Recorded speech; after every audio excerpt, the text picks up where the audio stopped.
Kris Kluver, who's the founder and principal of Life on Your Terms, Entrepreneurial Advisors. In fact, our COO and integrator, Meg Van Sloan, recently got deeply acquainted with Kris and his team by participating in their Life on Your Terms program. And today, Kris is going to share with us the importance of your role, the integrator role in every organization, and how to build the life that you've always dreamed about. So he's going to share a framework for starting this important work, and there will be some resources that we're following up in our recap email so that you can even dive deeper and get to know Kris and their team and their work, and I encourage you to do that. So without any further ado, I'm going to stop sharing my slides, Kris. I'm going to invite you to share yours and to jump in and introduce yourself. Well, Jennifer, thank you so very much. And Jenna and Meg, wait, it's so humbling to be here. I've been a strategic advisor, facilitator. I was certified with EOS for years and years. I helped found Pinnacle. I've been involved in a lot. I speak all your languages in a lot of different ways. I started my first of 16 companies when I was 19. I have built them, bought them, sold them, and wrecked them. So I've had the good fortune to take 4 different organizations that I work with, from Entrepreneurial all the way to billion-dollar market caps. I've helped companies go public. And through all of that, I can't tell you how excited I am to talk to this group of people more than anything, because I know in a lot of cases, there's a lot of stuff out there for the visionaries and the owners. And there's a lot of stuff out there for other people, but there isn't a lot for you guys. And I have to say, in a lot of cases, it's the integrators, it's the 2 ICs, it's those second in commands that are without a doubt the unsung heroes of the organization. You are the people that keep the trains running, that keep everything rolling on a regular basis. And unfortunately, what happens sometimes is that we end up with self-inflicted wounds and we don't take care of ourselves the way we should. We don't treat ourselves as the primary asset in the organization that we should be. And I also would lay in on top of that in a lot of cases, COVID amplified those symptoms, because COVID was able to empower us to work from home, work from anywhere. And as such, we rarely created boundaries. So it's through all of this work that I've been doing over the last 30 years is I've helped, and I've created this program called Life on Your Terms. And the intention is how can we start to get to look at ourselves as a primary asset? And then how can we help have permission to give ourselves permission so that we can live in a holistic way? And that's what we're going to go through and talk about. So as we start, I'm going to share my screen, and we'll start with the very basic idea that to truly maximize your business, it becomes critical, or excuse me, to maximize your business, you have to integrate your life. It's my belief that work-life balance is bunk, that it's no longer possible. The old black and white TV sitcom days of when Leave It to Beaver and Ward Cleaver could come and hang his hat on the hook and be done with work, and then he would be at home. Well, there was a clear delineation and separation. But I don't believe that's possible anymore. Even though our devices have off buttons, rarely, if ever, do we use them. But I do firmly believe that a healthy work-life integration is possible. And when we live with intention, we can start to achieve that. So as we go through, I went through and I had a very life-changing moment, and it happened in one of the most bizarre places. It actually happened on my couch. I had gone through and had some major surgeries, and I found myself sitting on a couch, and to be candid, I couldn't read. I couldn't move because of the surgeries I had, and ended up watching daytime TV. And I don't know if you've ever watched daytime TV, but that is, for somebody who doesn't watch TV at all, that is a very scary scenario. And it was during this time that as I watched TV, I'm like, holy smokes, I actually learned what a Cardassian was. And oh my God, that scared the pants off me. You know, I'm sitting there watching this TV, but I see these people who are beautiful. They have loads of money. They have all these professional accolades. They're famous. And yet, a lot of times, the majority of the time, it just seemed like they were complaining. And I'm like, huh.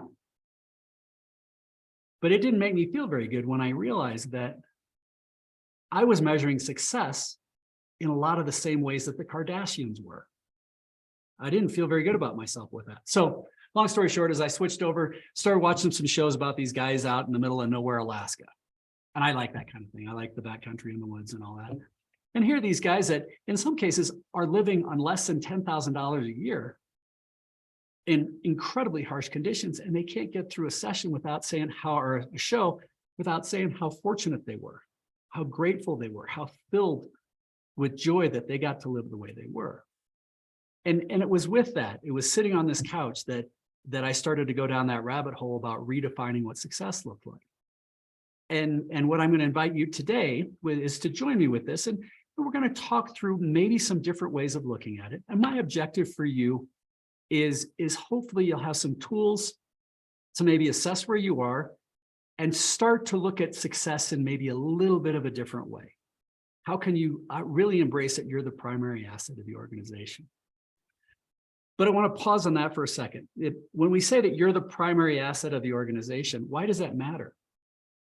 Well, the thing is as the senior leader, when you are in a solid spot, when you are well rested, when you're feeling healthy, when your relationships at home are stronger, you're actually going to be better at your job. And from a selfish perspective, you'll actually make more money. You'll be more productive and drive more revenue and dollars with that. But if you're having issues at home, if you're not sleeping well, you'll start to lose that competitive advantage. And this is where investing that time in yourself helps to build that. So I'm in hopes you guys are with me on that and it makes sense.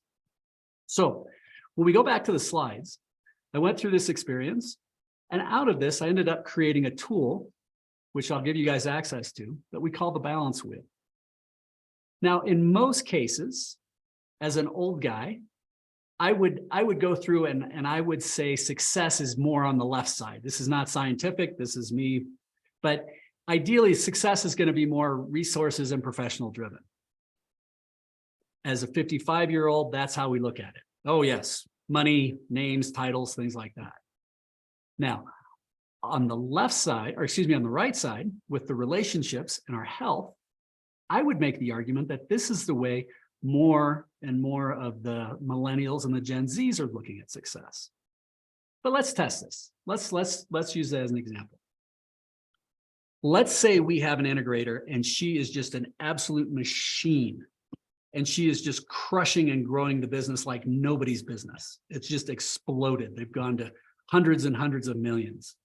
And she drives a Maserati and she only flies private. And she's got a beautiful second home. And she never has to worry about finances again.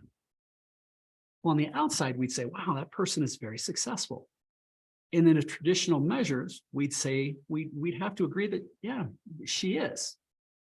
But if that's come at the expense of her relationships, maybe she's working 100-hour weeks and her partner feels like, well, he's been abandoned and maybe he's not being as faithful as he could be.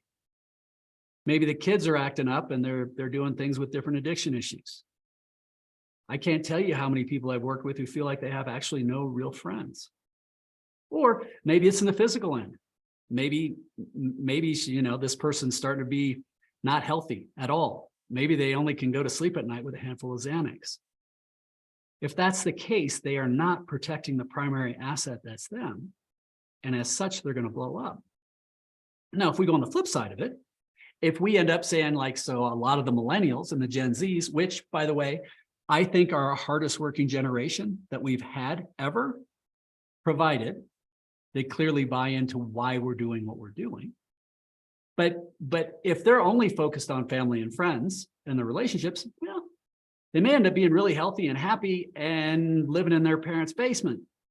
So one without the other doesn't necessarily work. But when we can find that healthy integration, it makes it easier for us to start achieving those things. So with this, we created a tool that you guys will have free access to. I'll give you here in a second. That takes about 6 minutes and it'll give you an immediate result of where you are. And it helps you to assess. So every organization, individual, leadership team, couple, in my opinion, goes through one of 4 phases. They need to stabilize, visualize, strategize, and execute. As a strategic advisor and facilitator, if I want to teach you about strategy, but you have no idea where you are, you need to assess and stabilize. Well, if you don't have the time to do that and all you're doing is hair on fire whack-a-mole, it's going to go in one ear and out the other. So first we need to assess and define where we are. Once we do that, then you can start to visualize where you want to go. Third, then you can build the strategy to achieve it. And then fourth is with that execution place. And that is where 2ICs are such machines. You guys are great at the actual execution point. So once we have this, the question comes down to how are you choosing to define success? Now I got some folks from Gallup to help me create these questions, and they're purposely written in an ambiguous way that specifically apply to your version of what success looks like. So what would happen is you go through, you go through and do these questions. You can find it at lifeon-yourterms.com. And it'll go through and it'll ask you 60 questions and you answer those and it'll give you immediate results of where you're sitting. What is your current assessment rate? Remember, getting started, assuming and assessing where we are is the very first step, is creating that awareness. And once we have this, then it's going to help us understand where do we have opportunities for growth. So the first step is to go through and take the is to do the assessment. And again, 6 minutes, everybody should have 6-10 minutes and be able to do this. It'll give you those immediate results. And then the question is going to be, are you healthy and well-rounded, or are you an old broken wheel? Hopefully not broken, but the fact that you're creating the awareness helps you to start understanding where we are and where do we want to go. So with this, my suggestion would be then to think about what are 1 to 3 things we can do that help us to move forward. What are the 3 things that we can do today that can help us move these things? And I'm going to give you a few minor suggestions, but it's amazing how much these have helped. I would be curious how many people sleep with their cell phone with them or in the same room. Sounds silly, but it's one of those things that we end up in a very reactionary mode. Meaning, if we sit there and watch TikTok or Facebook or check emails right before we go to bed, that's not doing very healthy things for our head. One of the key things that we start with and that I suggest is actually put your phone in another room. It's very simple, but if this helps you sleep better, then that may help. So I'm going to tell a quick story. There's a gentleman that I helped, we actually helped this company go public. And I was coaching him every day for about 6 months during that period because it was really hairy. And I would ask him, how are you sleeping? And he finally just exploded at me and dropped some F-bombs like, what do you mean? It's none of you. How does that have anything to do with business? And it was just the fact that his reaction was that way showed how important it was because he was getting very frazzled. But I still coach this person years down the road, and he will tell me at least once a month how well he's sleeping. For the main reason that he feels that when he is well rested, he's less reactionary, he's very intentional, he's very present. And as such, he considers that to be his #1 competitive advantage for him as a senior leader. Now that sounds crazy, being well rested, but it isn't. It's the idea of how do you elevate your clarity breaks? How do you lean into those types of things? So as we go through, if you look at these and you find the areas where are the opportunities for growth, a lot of times people have growth with their partners. And in this last cohort, I got to have the beautiful experience of having one of the key people say that what they really wanted to focus on was being present. This is the second thing I'm going to suggest for you guys. If you put this in there, if you start, hey, I'm going to protect my sleep. #2 is how can I be more present? This can be in any interaction you're doing. I feel that the gift of being present without doubt, without any doubt, is the greatest gift we can give anyone, including ourselves. So if you come home and you speak with your spouse, invest that 5 to 10 minutes with your spouse, whole on looking into their soul. When you're working with the people that on your leadership team, close your computer, sit there and sit down, stand up, have them sit down, whatever it is, look at them eye to eye and look into their soul and really be curious and be as present as you can for them. If you're going out and screwing around and dancing or fooling around or whatever you're doing, do it with abandon and give yourself 100% presence in that particular ability when you can do that for yourself. So then the last area is think about how can these different types of things apply to help you become a stronger leader. But identify those three things. And if you have an accountability partner, engage that accountability partner and say, hey, these are areas that I have opportunities for growth. And I'd love it if you'd help hold me accountable. And then you can check in on each other. But it's a matter of the arbitrage. It's the little bits, the little steps, the little points. It's those small steps that make the big difference in the long run. So with this, I promised Jennifer that we would stay on track. Oops. Get back. So again, with the balance wheel, please feel free to go to lifeon-yourterms.com. And here's, if you guys have questions for me, if there's anything I can do to help you with this, please let me know. You guys are without a doubt the unsung heroes. Not always. There's a lot of great leaders that don't take you for granted, but there are those who do. And knowing that you have this community and that there are tools out there. But the secret is when you do this and you treat yourself really well, you're going to become stronger and stronger as an individual. And we are going to be sending something out that invites you to a cohort. It's an abbreviated version of this, where it specifically focuses on helping people to assess and stabilize where they are, learn to visualize what amazing looks like, where is it we want to go, talk about some of those limiting beliefs and stories, and then creating a life-changing goal or basically a personal BHAG. So with all that in mind, I want to say thank you so very much. This was really humbling to be able to be here.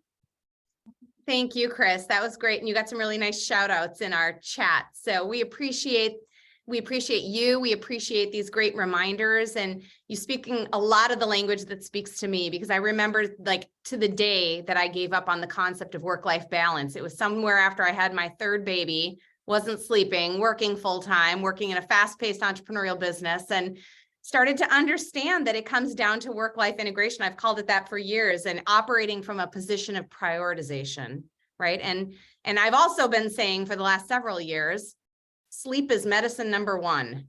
So I'm a big proponent of get enough sleep. But that said, I stayed up till midnight the last 2 nights just to secure the venue for my son's grad party next year, because you got to be proactive about those things. So if I'm a little off my game today, it's because I'm off my normal sleep schedule. But Kris, thank you again so very much for being